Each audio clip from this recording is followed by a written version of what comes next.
obrigado. Alguém me disse que quando eu estou pregando, eu só ando para um lado. Mas agora eu sei, é que eu fico com medo de tropeçar nos fios aqui e cair. Né? Mas, que bom. Em 1986, eu conheci uma pessoa que estudou comigo, fazendo educação cristã na época. Eu fazia teologia e ela fazia educação cristã. Depois ela se tornou educadora cristã na Igreja Batista do Jardim Tarumã, a Janice, e depois se tornou educadora cristã na Igreja Batista Belo Horizonte, depois voltou para o Tarumã e depois foi para a terceira igreja, está de volta na Igreja Batista Jardim Tarumã, né? E hoje cuidando da nossa melhor idade do ministério Frutificar e também depois nos auxiliando na coordenação aí da área de missões.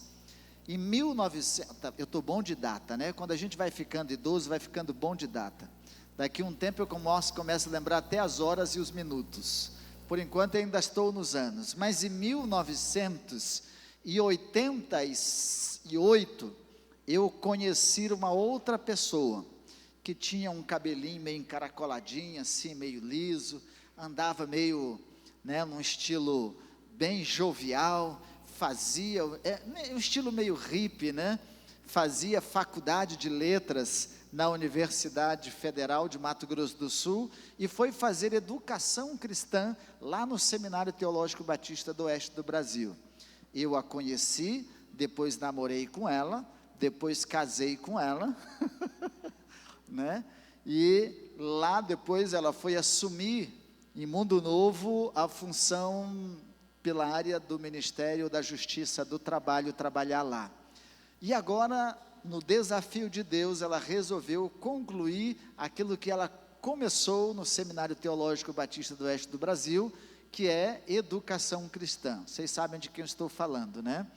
Da Vívia. Mas mesmo sem completar a sua formação, ela trabalhou na área de educação cristã na Igreja Batista Mundo Novo, onde fomos pastor, onde nós trabalhamos durante um tempo, depois na Igreja Batista do Jardim Mar, mas antes como seminarista já trabalhava na área de educação na Igreja Batista Ebenezer, porque eu levei, antes de namorar, eu levei ela para trabalhar comigo lá. Depois, aí deu certo namorar, casou, aí completou, né? E ela trabalhou nesse tempo na área de educação cristã, nos ajudou aqui durante muito tempo na área de educação cristã. Após Janice ter ido para a terceira igreja, ela assumiu essa área na igreja, que é a Vívia, né, nossa educadora cristã. E para quem não sabe, por que eu estou dizendo isso hoje? Porque hoje é dia do educador cristão. Assim como tem o dia do pastor batista, tem o dia da educadora, ou educador cristão. E hoje é o dia do educador cristão. Uma salva de palmas para essas educadoras.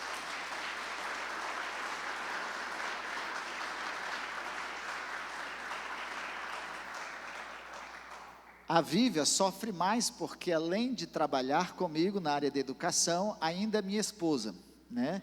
E ainda tem que ficar me ouvindo, me tolerando, né? Me suportando, e nos acompanha nessa função ministerial, pastoral, mais do que só na área educacional, na área do aconselhamento, da orientação, trabalhando com o Ministério de Restauração. Quero convidar as duas para virem aqui à frente, para como igreja nós orarmos por ela e sermos gratos a elas por toda a dedicação, por todo o empenho, por tudo aquilo que elas promoveram de crescimento para a nossa igreja na área educacional, cuidando das nossas crianças, cuidando dos nossos adolescentes, cuidando dos nossos idosos. A educador cristão e educadora cristã não era só na área infantil, na verdade elas cuidavam de toda a parte educacional da igreja, tudo que era relacionado à educação elas cuidavam, incluindo a parte que era da escola bíblica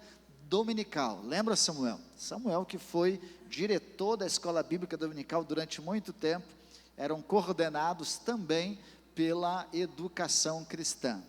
Então, obrigado pelo trabalho de vocês, obrigado pela dedicação de vocês, obrigado pela vocação de vocês. Então hoje, a Associação das Igrejas Batistas do Mato Grosso do Sul tem resgatado essa ênfase do educador cristão. Inclusive tiveram e participaram de um congresso esse fim de semana sobre educação cristã. Então é uma das tarefas, é um dos papéis da nossa associação no resgate missionário, mas também na parte da educação das nossas igrejas. Nós compramos uma pequena lembrancinha, não é nada muito, mas é só uma lembrancinha mesmo pequeno para a gente dedicar a vocês. Eu queria convidar o pastor Rodrigo. Somos uma família. Aqui ninguém caminha sozinho. Conecte-se, sirva, cresça com a gente. Você fez música, né? Vidas são transformadas pelo poder do amor de Cristo. Aqui o nosso propósito é viver a palavra com integridade, para que cada lar, cada família, cada ministério gere frutos que glorifiquem.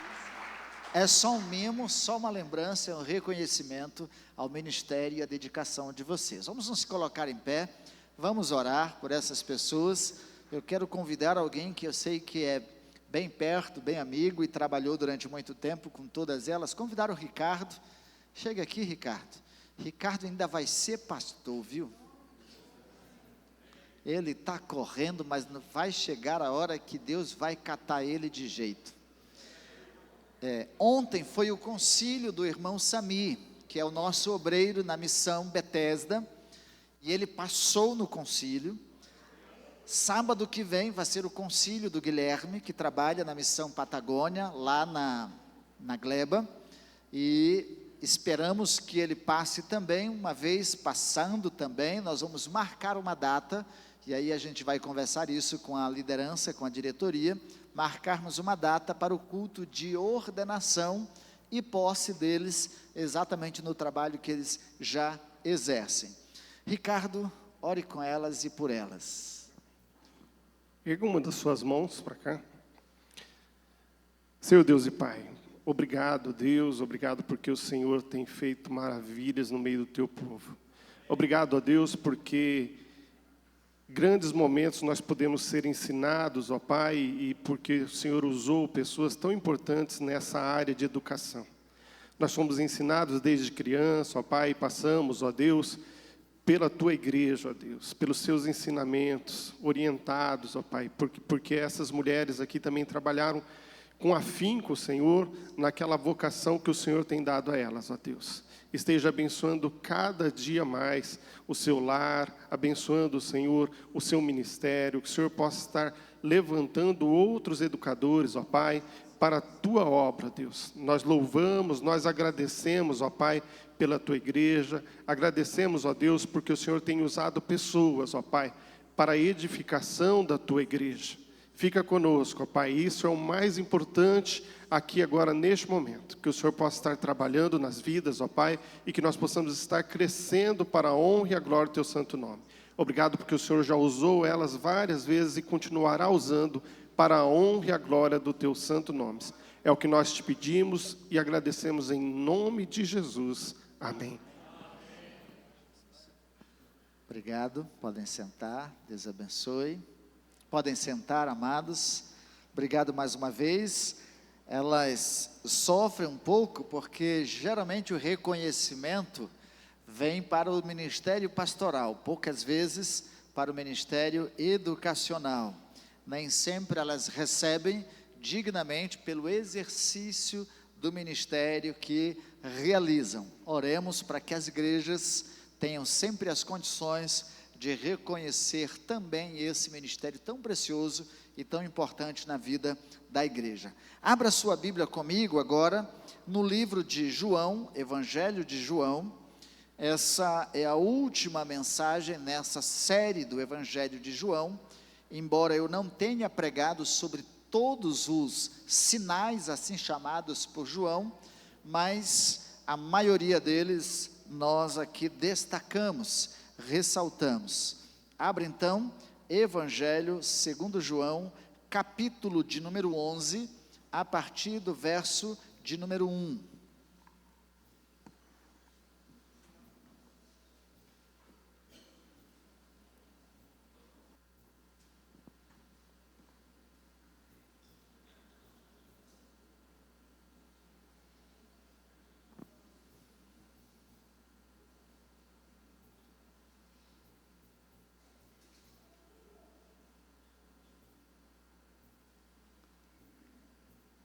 Deixa eu só achar o meu arquivo aqui, só um minuto de vocês.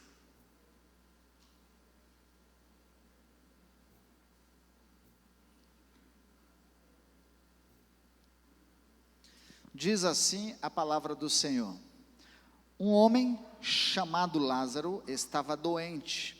Ele era de Betânia, da aldeia de Maria e de sua irmã Marta.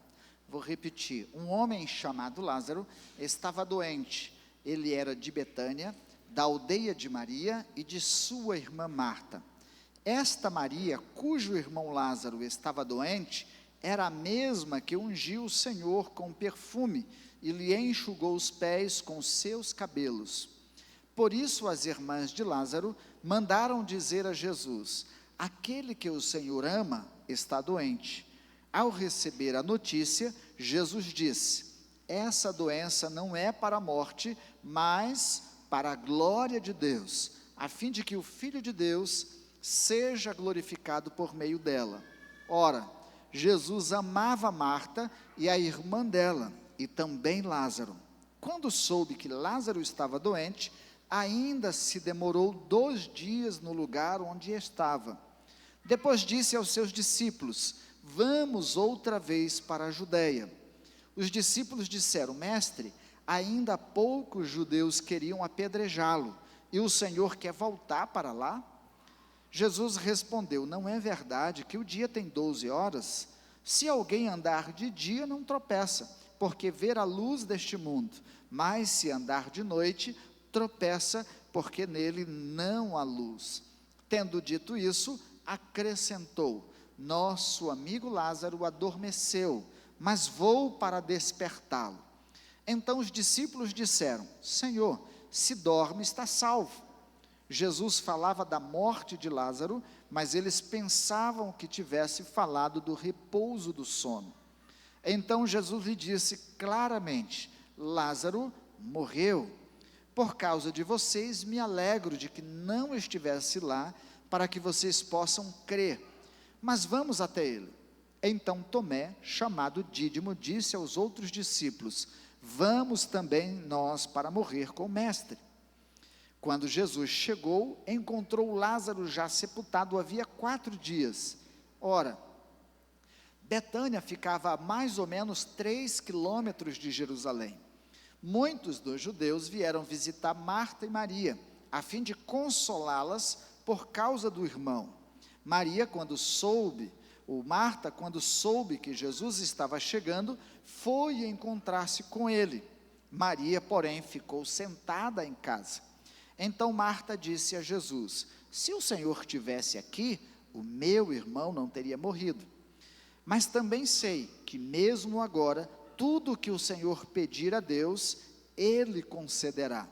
Jesus disse a ela: o seu irmão há de ressurgir. Ao que Marta respondeu: eu sei que ele há de ressurgir na ressurreição, no último dia. Então Jesus declarou: eu sou a ressurreição e a vida. Quem crer em mim, ainda que morra, viverá. E todo o que vive e crer em mim não morrerá eternamente. Você crê nisto? Marta respondeu: sim, Senhor, eu creio que o Senhor é o Cristo, o Filho de Deus, que devia vir ao mundo. Jesus, depois de dizer isto, Marta foi chamar Maria, a sua irmã, e lhe disse em particular: o mestre chegou, e está chamando você. Quando Maria ouviu isso, levantou-se depressa e foi até ele, pois Jesus ainda não tinha entrado na aldeia, mas permanecia onde Marta o havia encontrado. Os judeus que estavam com Maria em casa e a consolavam, vendo-a levantar-se depressa e sair, seguiram-na, pensando que ela ia ao túmulo para chorar. Quando Maria chegou ao lugar onde Jesus estava, ao vê-lo, lançou-se aos seus pés, dizendo: se o Senhor estivesse aqui, o meu irmão não teria morrido. Quando Jesus viu que ela chorava e que os judeus que a acompanhavam também choravam, agitou-se no espírito e se comoveu e perguntou: onde vocês o puseram? Ela respondeu, eles responderam: Senhor, venha ver. Jesus chorou. Então os judeus disseram: vejam o quanto ele o amava.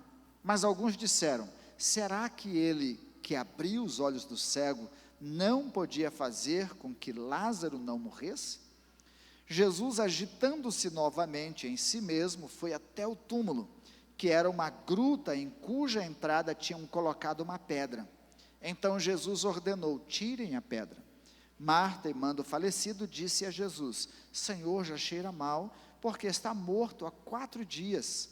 Jesus respondeu: eu não disse a você que se cresce veria a glória de Deus? Então tiraram a pedra, e Jesus, levantando os olhos para o céu, disse: Pai, graças te dou porque me ouviste. Eu sei que sempre me ouves, mas falei isso por causa da multidão presente, para que creiam que tu me enviaste. E depois de dizer isso, clamou em alta voz: Lázaro, venha para fora.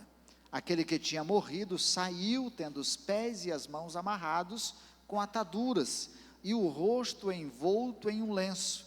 Então Jesus lhes ordenou: desamarrem-no e deixem que ele vá. Amém? Curve a sua cabeça mais uma vez, vamos orar, pedindo que Deus nos ilumine e nos faça compreender a sua palavra aplicada à nossa vida. Pai do céu, diante da tua palavra que nós estamos, e o Senhor nos disse que o teu Espírito nos instruiria em todas as coisas que o Senhor havia nos ensinado.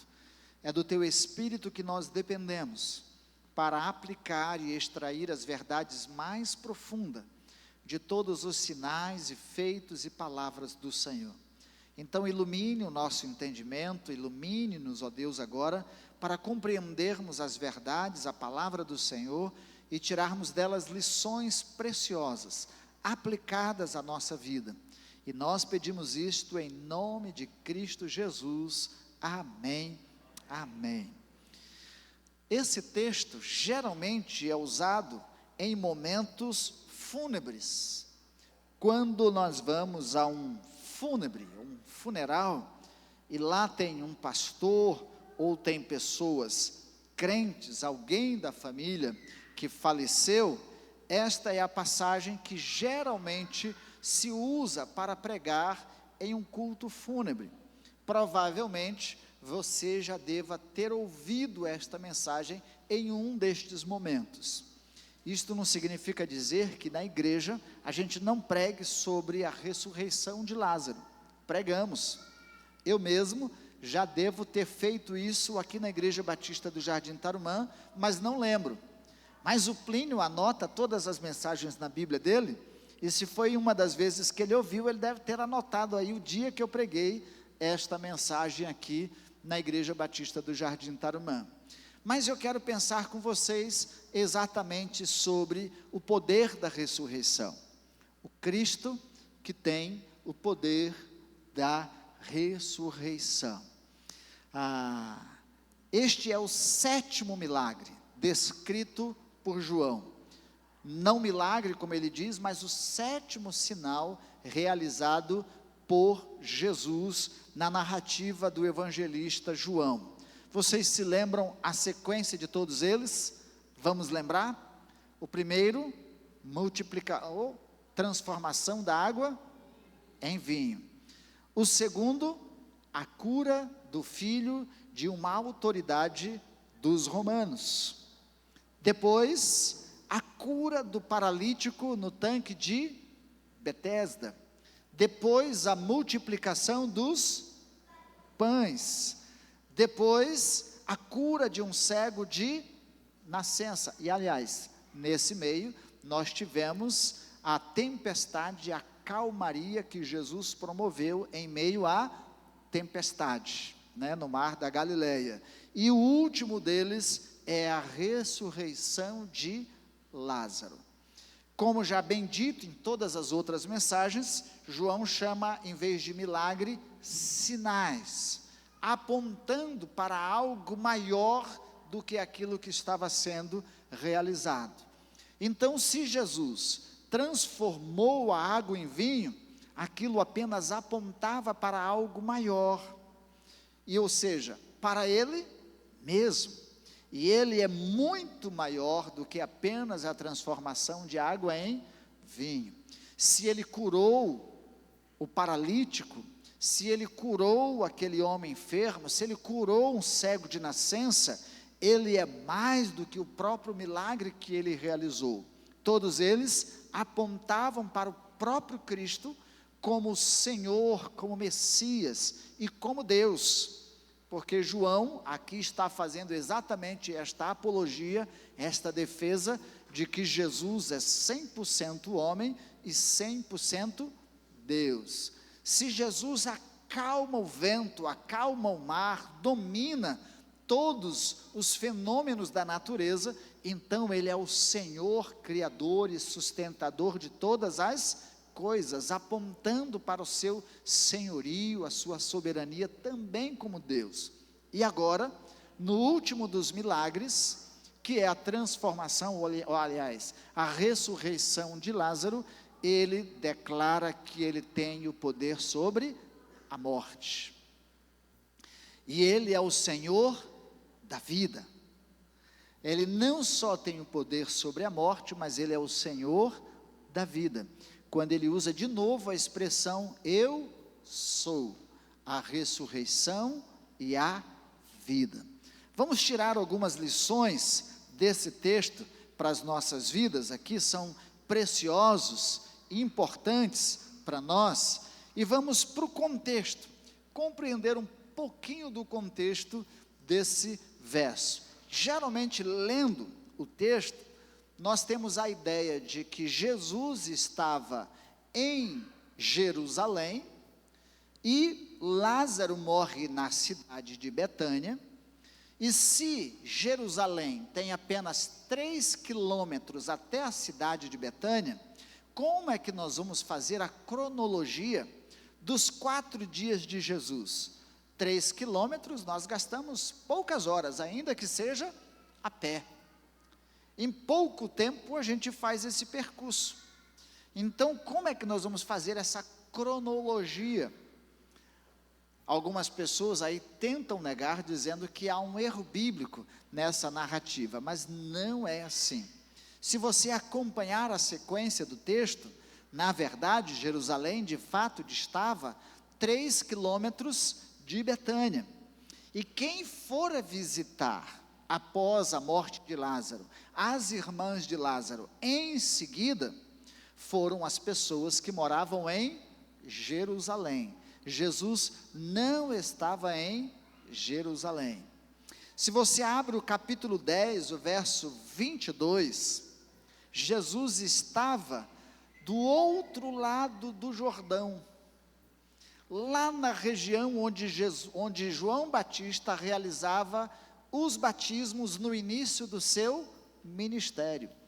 Essa distância dava mais ou menos 30 quilômetros, em vez de 3 quilômetros. Ou seja, era mais ou menos 2 dias de viagem, lá de onde Jesus estava, para a cidade de Betânia. Nessa cronologia, vamos entender, para a gente se situar, e depois seguir no texto, se Lázaro, antes de morrer, as irmãs Marta e Maria,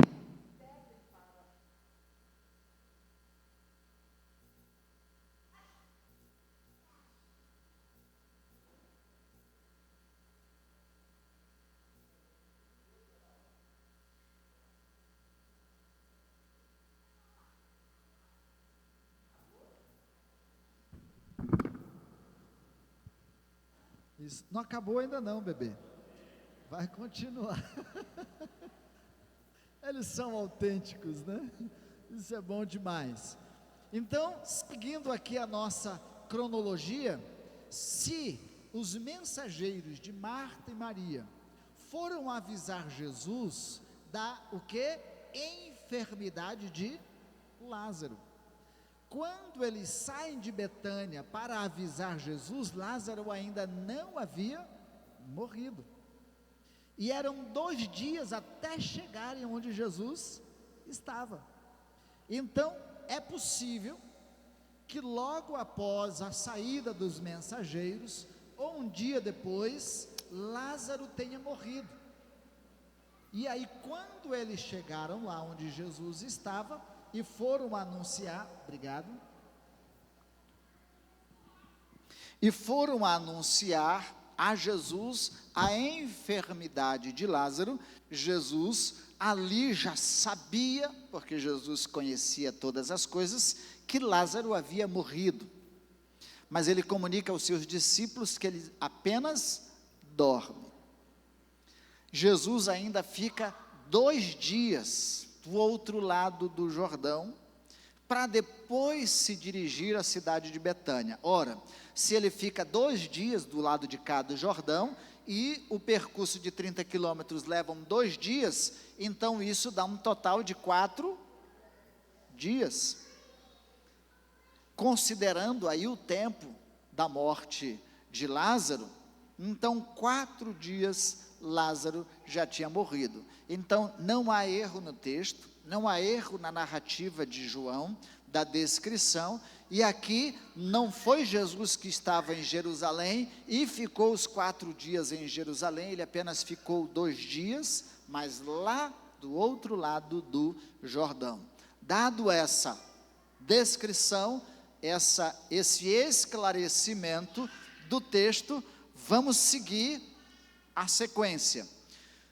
Aqui no capítulo 10, voltando também, Jesus se apresenta como bom pastor, e nesse tempo, enquanto sim, ele estava em Jerusalém, os judeus gostam de festa, estava acontecendo uma festa, não era a festa que nós falamos na vez anterior, agora era uma festa chamada festa de Hanukkah, a festa das luzes, que era uma celebração feita pelos judeus em comemoração à libertação do povo de Antíoco IV, isso mesmo, Antíoco IV, quando os judeus estavam sendo dominados e o templo de Jerusalém estava sendo profanado pelos gregos, e aí houve uma revolta, chamada a revolta dos Macabeus, e na luta contra Antíoco IV, havia óleo para a luz a ser acesa apenas por um dia,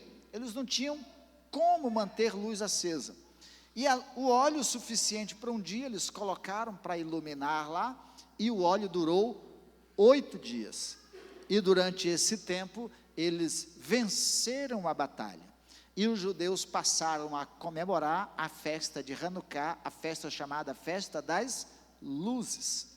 E Jesus nesse tempo estava em Jerusalém, antes de ir depois para o outro lado do Jordão, se apresentando ali como o bom pastor. Dito isso, vamos voltar para o texto de Lázaro. Qual foi a relação de Jesus com esta família? Quando a gente lê capítulo 11, desde o verso 1, a expressão mais usada aqui é que Jesus era amigo dessa família. O seu amigo Lázaro morreu. Olha que expressão mais linda. Você já pensou ser chamado assim?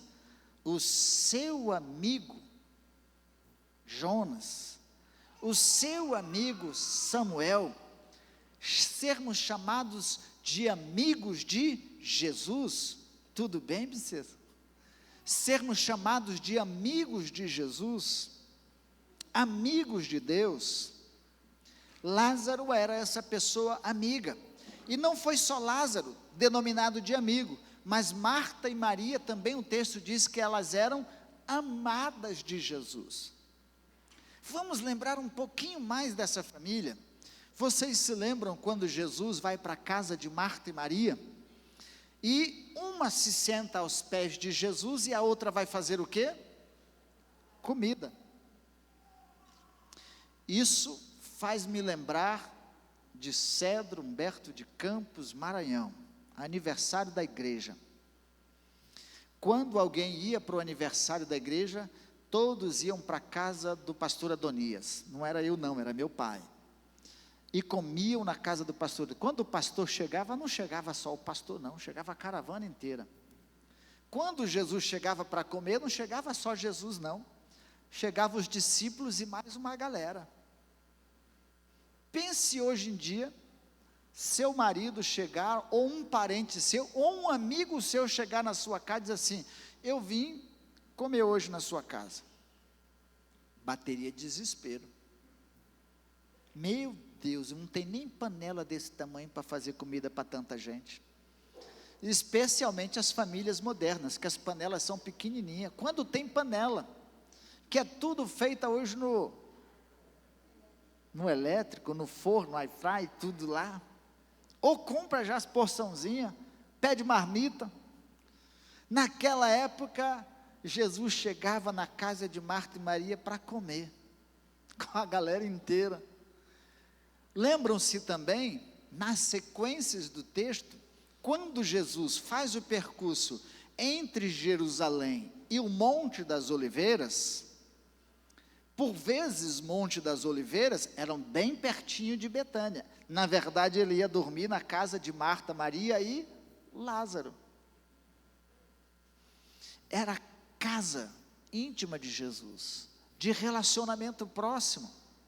Pessoas da convivência, da proximidade de Jesus. Imagine, o texto é muito claro dizendo, e ele os amava. E mesmo sendo amados por Jesus, mesmo sendo da intimidade de Jesus, isso não impediu que Lázaro morresse. Não impediu que Lázaro ficasse doente. Não impediu que Marta e Maria vivesse o luto da perda do seu irmão. E o texto não diz que elas eram casadas. E se elas não eram casadas, quem era o provedor da casa? Era Lázaro. Com a morte de Lázaro, elas ficariam desamparadas, sozinhas. Então, isso não impediu de Marta e Maria viverem um luto, sofrerem a dor da perda, sofrerem o momento de acompanhar o seu irmão doente. O texto não diz qual era a doença, mas provavelmente as doenças mais comuns daquela época não era diabetes, que são as doenças modernas, não eram as doenças crônicas de hoje, eram doenças como infecções, diarreias e outras contaminações comuns da época. Então, em pouco tempo, provavelmente Lázaro morreu.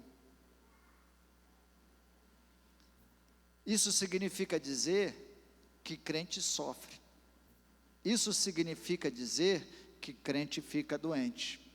Isso significa dizer que por passarmos por lutas e provas, não quer dizer que Deus não nos ame. Não quer dizer que Jesus não nos ame. Quantas e quantas vezes nós murmuramos e reclamamos quando estamos passando problemas e dificuldades ou enfermidades, dizendo, Deus me abandonou, onde está Deus? Que não olha para o meu sofrimento, que não olha para a minha dor, Deus não me ama, Deus não gosta de mim, e aí se lamenta.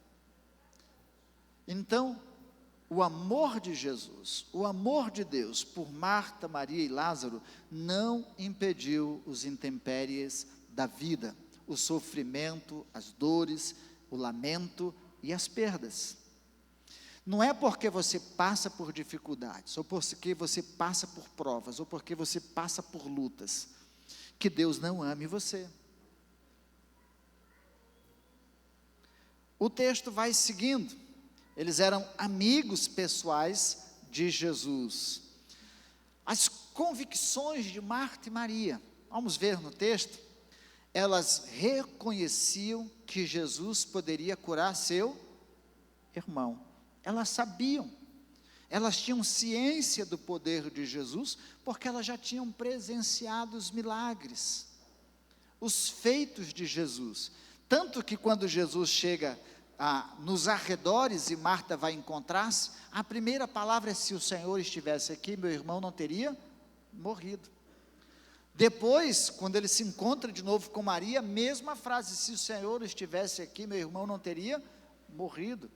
Elas reconheciam o poder de Jesus, sabiam que ele poderia curar a enfermidade de Lázaro. A outra convicção de Marta e Maria é que elas reconheciam Jesus como Messias. Quando Jesus fala que ele ressuscitaria, elas declaram: nós sabemos que tu és o Cristo, eu sei que tu és o Messias, o enviado de Deus. Mas essa convicção ainda ofuscava e não trazia todo o entendimento delas do que Deus em Cristo Jesus, ou Cristo Jesus, o Deus encarnado, poderia fazer, porque elas não compreenderam quando ele disse que ele ressuscitaria. A outra crença de Marta e Maria é que elas criam na ressurreição dos mortos. Os dois grupos religiosos existentes em Jerusalém, principais deles, os fariseus e os saduceus, os fariseus criam na ressurreição, os saduceus não criam na ressurreição. Eles achavam que morreu, acabou. O sono dos que morreram.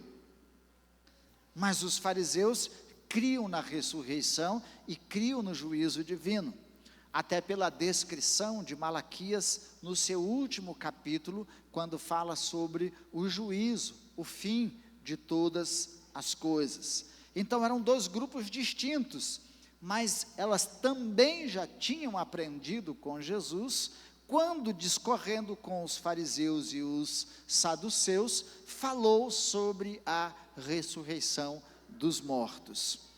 Seguindo o texto, a postura de Jesus com a família. Vamos ver? Primeiro, quando Jesus fica sabendo da morte, e 2 dias depois, ele vai para a cidade de Betânia, Jesus não chega diretamente na casa de Marta e Maria. Ele fica longe, fica distante. Quem estava com Marta e Maria? Seus amigos, outros familiares, pessoas que moravam em Jerusalém, provavelmente alguns seguidores de Jesus e amigos deles, estiveram lá, chegaram primeiro que Jesus. Jesus, nessa condição, respeita o luto de Marta e Maria. Jesus respeita o momento de dor de Marta e Maria. Ele não chega lá agressivamente, até porque ele estava sendo procurado, ele estava sendo perseguido. Eles já queriam apedrejar Jesus antes. Agora Jesus está trabalhando de maneira mais oculta, mas Jesus respeita essas visitas de Marta e Maria. Segundo, ele conversa com Marta, que vem primeiro ao seu encontro. Ele ouve Marta, ele compreende a dor de Marta. Se o Senhor se tivesse aqui, meu irmão não teria morrido. Podemos entender como uma queixa de Marta, mas também a gente pode entender como uma convicção de Marta. Senhor, eu sei que agora nada mais pode ser feito, ele já está 4 dias morto, nada mais pode ser feito, mas se o Senhor estivesse aqui, eu sei que o Senhor curaria. Se trouxemos isso para a nossa vida, quantos sis nós colocamos no nosso relacionamento com Jesus?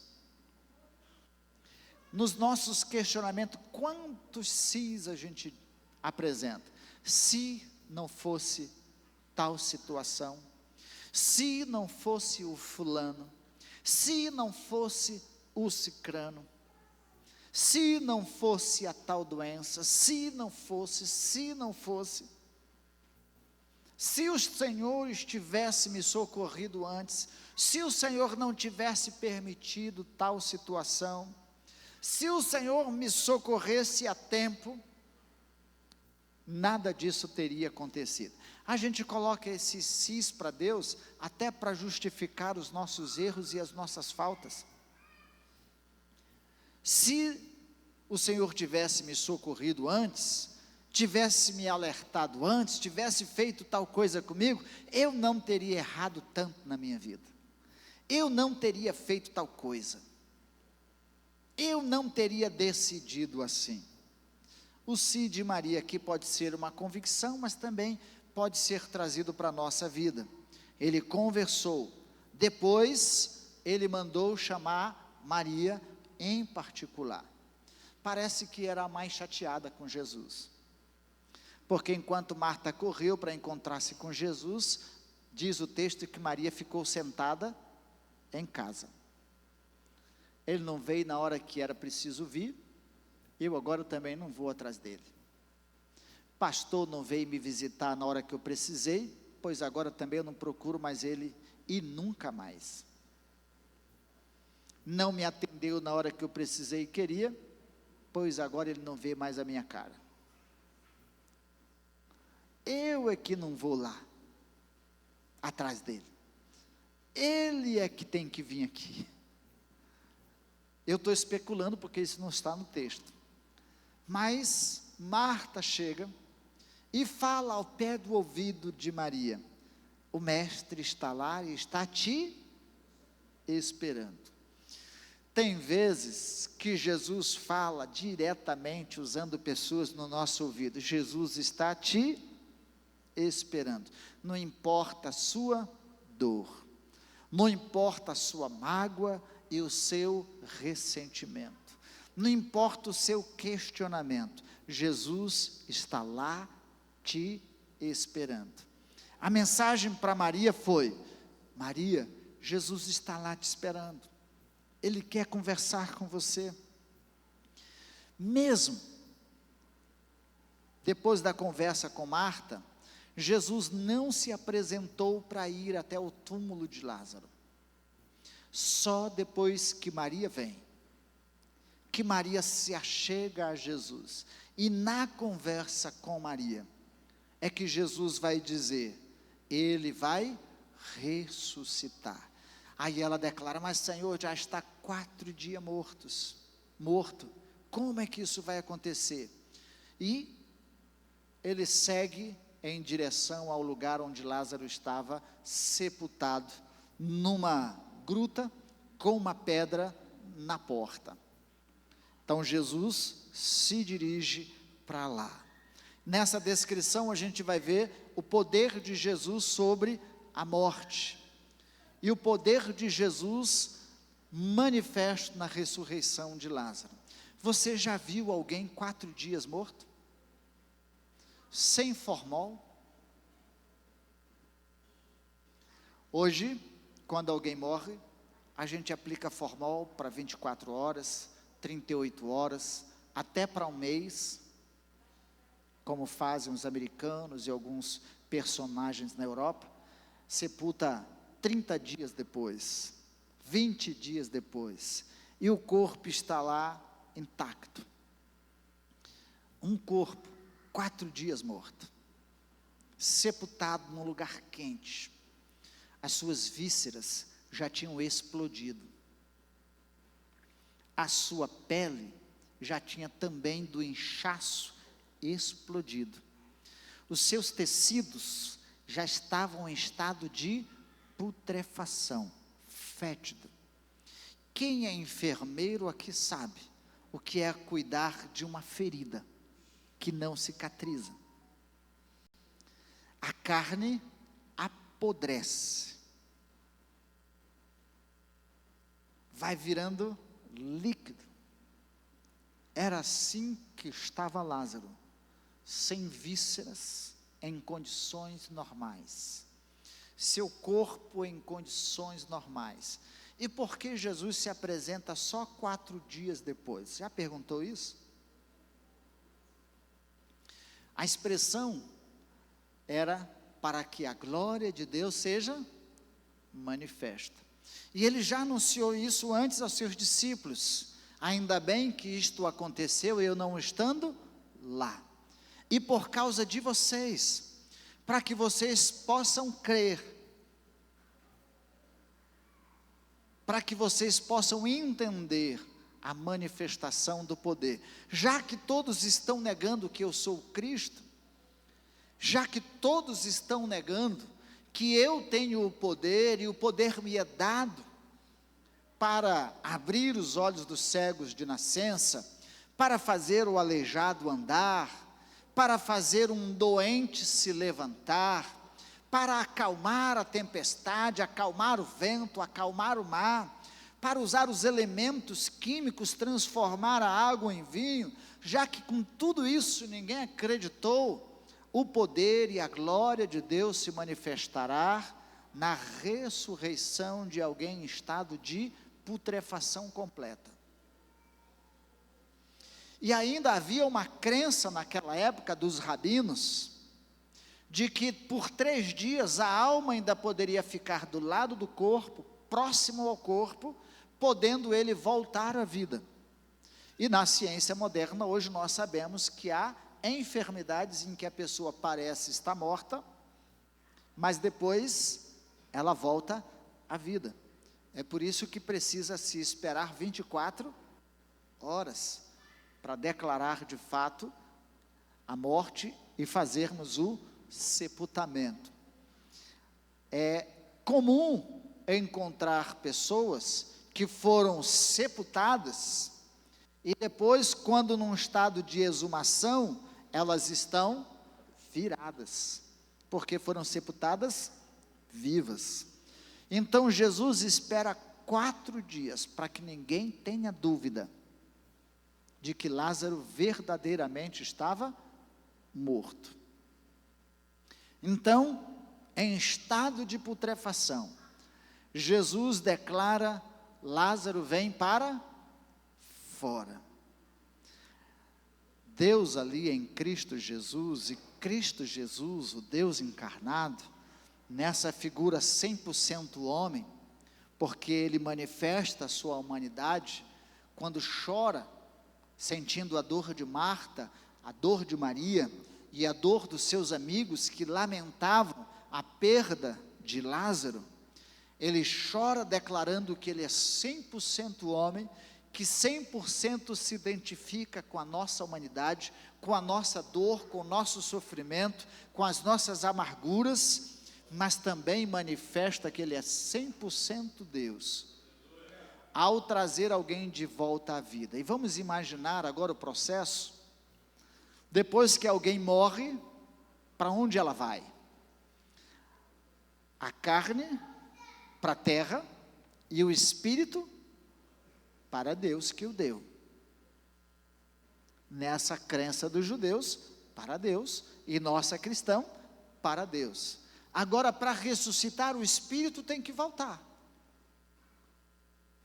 E não é reencarnação, porque não é o espírito de outra pessoa. Não é de alguém do passado, tarará, tarará, tarará. É o próprio espírito de Lázaro. Deus é o Deus da vida, que tem o domínio sobre todas as coisas. No mundo espiritual, todas as coisas estão sujeitas a Ele. É-lhe dado todo o poder nos céus e na terra. Todas as coisas estão sujeitas a Deus.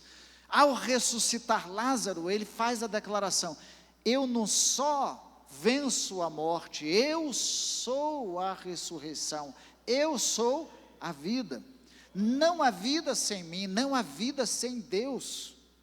A própria essência do homem, da sua naturalidade como indivíduo que vive, ele só vive porque Deus lhe deu o sopro de vida, a vida, o fôlego da vida, a existência diferente de todos os outros seres que foram criados. E por isso, a imagem e semelhança de Deus. E a carne putrefada de Lázaro volta ao seu estado normal. As suas vísceras e os seus órgãos internos voltam ao estado normal de funcionamento. A sua vida, a sua consciência, o seu raciocínio, os seus neurônios, o seu cérebro volta ao estado normal. Com 5 minutos de parada cardíaca, nós já temos perdas neuronais. É por isso que depois, todos queriam ver, já não mais Jesus, mas queriam ver Lázaro que havia ressuscitado. Quando Jesus estava com Lázaro, eles queriam ver Lázaro, já nem queriam mais ver Jesus. Vamos ver o homem que ressuscitou. Este milagre é o ponto culminante que levam os escribas, as autoridades judias da época, o sinédrio, a decidir pela morte de Jesus. A partir dali, a decisão era: ele precisa morrer. E a declaração de Caifás autentica o propósito da vinda de Cristo Jesus. Não sabes que um homem precisa morrer para que então todos possam viver? Porque o medo deles era perder a autoridade que havia sido dada a eles pelos romanos e ainda perderem a sua liberdade como povo, como nação, subjugada que fosse ao Império Romano. Pela briga pelo poder, pela disputa política, pelo anseio do domínio da religião e da política e da economia, eles preferem decidir a morte de Jesus, mas profeticamente declaram que ele haveria de morrer para a salvação de todos os homens. A ressurreição de Lázaro anuncia que Deus tem todo o poder, e que se um dia, aliás, se não um dia, eu morrer, eu vou ressuscitar, porque ele prometeu isso, e ele tem o poder para isso, declarado na ressurreição de Lázaro. O meu corpo não vai sair lá esquelético e putrefado, mas o bom que será um novo corpo. Lázaro morreu de novo. Eu sei que alguns aqui da igreja já passaram por essa experiência de ter ido e voltado, clinicamente. Mas Lázaro aqui passou por essa experiência. Eu imagino a experiência depois contada por Lázaro. Eu imagino o testemunho de Lázaro. Eu imagino a testificação de Lázaro. Eu imagino como isso deu peso para tudo. A ordem de Jesus aos homens foi: retirem a pedra. E a segunda ordem aos homens foi: tire deles as ataduras. E isso nos traz uma outra lição preciosa e importante. Jesus tem todo o poder, ele faz todas as coisas, ele promove o novo nascimento, a ressurreição, porque a Bíblia diz que nós estávamos mortos em nossos delitos, mas ele nos deu vida em Cristo Jesus, e ressuscitados, vivificados, como é a expressão de Paulo em Romanos e Efésios, vivificado por Cristo, agora nós vivemos uma nova vida. Mas quem faz a parte humana somos nós, a igreja de Cristo Jesus. Quem removeu a pedra foram as pessoas que estavam lá para que Lázaro pudesse sair. Tem muita gente morta e aprisionada em sepulcro, morta e aprisionada pelo pecado, morta e aprisionada pelas garras do diabo, mas quem vai remover a pedra? É você, sou eu, para que ele possa sair, ressurreto, vivo, nova criatura. Mas ainda, ele volta meio deformado, não na sua essência maior, mas quando Lázaro saiu do sepulcro, eu imagino que alguns não ficaram. Penso que alguns não ficaram. Você ficaria? Cheio de atadura, gente. Todo envolto em pano. Os braços não abaixavam, estavam duros. Então Lázaro saiu de lá mumificado. Já pensou? Aquela múmia andando para você depois de 4 dias. E Deus diz assim, ó, tira a atadura dele que ele está bom, está fedendo não. Tira a atadura dele que ele está bom, não está ferido não. Quando as pessoas chegam na igreja, elas chegam meio mumificadas. Quem que vai tirar as ataduras? Não somos nós? Somos nós. Tem muitos que ainda estão mumificados. Já receberam nova vida. Já receberam nova vida. Foram ressurretos em Cristo Jesus, mas estão cheios de ataduras. Andando igual múmia. E quem vai tirar as ataduras somos nós, Igreja de Cristo Jesus. Tem muita gente que ainda causa medo. A gente olha para ele e diz assim, mas esse aí mesmo? Eu que vou ter que cuidar dele? Eu que vou ter que ajudar ele? Eu que vou ter que fazer isso por ele? Sou eu mesmo? É, né, Miguel? Miguel sabe. E bom que todos nós saibamos que ainda temos muitas ataduras para serem tiradas.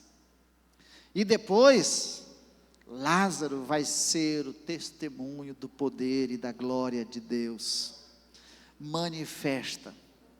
Lázaro vai ser a autenticação do ministério de Cristo Jesus, daquele que traz vida em vez de morte, daquele que traz ressurreição e tira do túmulo em vez de deixar lá no túmulo. Aqueles que estão ocultos e escondidos em estado de putrefação, precisam sair de lá. Lázaro é a testificação disso, é a prova disso, é a confirmação do poder de Deus em Cristo Jesus. Quem duvidaria ainda de Cristo como Messias?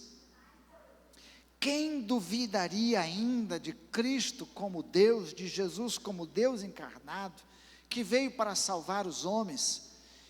Quanta dureza no coração daquelas pessoas, quanta incredulidade no coração daquelas pessoas. Não é diferente dos nossos dias hoje, não. Quantas coisas Deus tem feito no nosso meio. Quantas coisas Deus tem feito na sua vida. Quantas coisas Deus tem feito na sua história. Mas ainda muita incredulidade, ainda muita dúvida, ainda muito si, ainda muita queixa, ainda muito receio, ainda muito mimimi, ainda muita mágoa, muito ressentimento, muita coisa que a gente precisa deixar. A gente aprende com esta mensagem de Lázaro que Jesus sempre age na hora certa, no tempo certo. O Senhor poderia ter ido assim que recebeu a mensagem, mas ele diz para que a glória de Deus seja manifesta. É difícil esperar o tempo de Deus. É difícil esperar o silêncio de Deus, mas Deus sempre vai agir na hora certa. O tempo dele não é o nosso tempo. Jesus também sempre chega nos momentos mais complicados, mais inesperados, mais difíceis, mas com o objetivo de despertar a nossa fé. Jesus chegou na casa de Marta e Maria, nos arredores da casa de Marta e Maria, num momento difícil. mas renovou a fé de Marta e Maria. Renovou as convicções de Marta e Maria. E renovou também as convicções de muitos que estavam lá, porque depois da ressurreição de Lázaro, muitos creram nele, diz o texto. Jesus não está alheio à situação da sua vida, não está alheio aos seus momentos, mas ele tem como propósito, na hora certa, despertar a sua fé. Se você ainda tem sido incrédulo, está passando um momento difícil, saiba disso. O desejo dele é que você aumente a sua fé. Jesus também sempre tem todo o poder, toda a autoridade para libertar, para tirar a pedra, para tirar as amarras, para remover os obstáculos que ainda nos deixam aprisionados. Jesus vai nos tirar, dependendo do lugar onde eu esteja, onde você estiver, Ele está disposto a arrancar você de lá, tirar você de lá. Onde você está? A ordem dele é a mesma: sai para fora. O poder dele se manifesta, mas saia para fora. Tem gente, com certeza, removendo pedras, tem sempre pessoas sendo usadas por Deus para remover alguns obstáculos, ajudar você nesse processo de sair de lá. Deus também tem sempre usado e sempre vai usar pessoas para remover as ataduras, os tecidos e tudo aquilo que ainda deixa você feio e aparente à morte, para que você realmente represente a vida, porque eu sou a ressurreição e a vida, disse Cristo Jesus. Eu vim para que vocês tenham vida e vida em abundância. Vamos nos colocar em pé, reconhecer que Deus é poderoso. Jesus é poderoso. E hoje, mais do que nunca, ressurreto, Ele tem toda a autoridade. Dispensado foi, para que não ficássemos órfãos e sozinhos, o Espírito Santo de Deus, que estaria para sempre conosco, nos ensinando, nos instruindo, nos confortando e nos dando toda a autoridade e poder para fazermos tudo aquilo que Ele nos ordenou. Você crê nisso? Amém. Você crê nisso? Amém. Amém. Então vamos orar. Pai do céu, Teu é o poder, Teu é o reino.